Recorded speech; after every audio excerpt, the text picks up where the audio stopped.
The Cook4Me is one of my favourite appliances. It's fast, easy to use, comes with loads of recipes, and it's super simple. I'm pretty excited about the new addition to the Cook4Me family, the Cook4Me Plus Connect.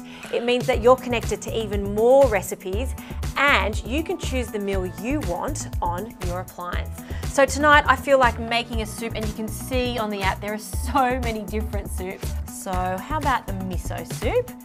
And we can press play. And you can see that the recipe is now being downloaded via Bluetooth to the Cook4Me Plus Connect. As you can see, it says put all the ingredients into the bowl. I'm going to lock the Cook4Me and let the Cook4Me Connect do all the work.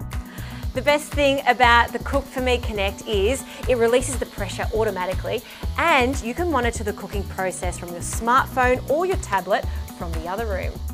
Okay, it is ready, so let's unlock it. I'll grab a ladle and we'll serve a portion up. A soup done in 2 minutes in the Cook4Me Connect. Does it get any better than that? I've got to have a taste.